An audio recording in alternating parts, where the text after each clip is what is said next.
કચ્છ સહિત મુન્દ્રા પંથકમાં આજે સવારથી 20 થી 30 કિલોમીટરની ગતિએ ફૂંકાયો પવન, ધૂળની ડમરીઓ અને વીજ વિક્ષેપથી જનજીવન થયું પ્રભાવિત. મુન્દ્રા અને આસપાસના વિસ્તારોમાં આજે સવારથી કલાકના 20 થી 30 કિલોમીટરની ઝડપે પવન ફૂંકાઈ રહ્યો છે. આ તીવ્ર પવનના કારણે માર્ગો પર ધૂળની ડમરીઓ ઉડી રહી છે.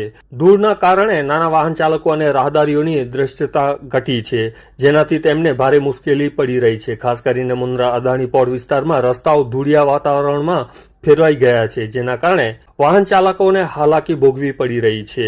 તેજ પવનના કારણે તાલુકામાં નુકસાનના અહેવાલો પણ મળી રહ્યા છે. ગઈકાલે ન્યૂ મુન્દ્રા પાસે માર્ગ પર એક મોટું લીમડાનું ઝાડ ધરાશાયી થયું હતું, જેના કારણે કલાકો સુધી ટ્રાફિક ખોરવાઈ ગયો હતો. દ્રબ ગામ નજીક આવેલી અદાણી વિલમારની લેબર કોલોનીના રૂમો પર લગાવેલા પતરા પણ ઉડી ગયા હતા. આ ઉપરાંત તેજ પવનના કારણે મુન્દ્રા તાલુકાના ગ્રામ્ય અને શહેરી વિસ્તારોમાં વારંવાર વીજળી ગુલ થવાની સમસ્યા સર્જાઈ છે.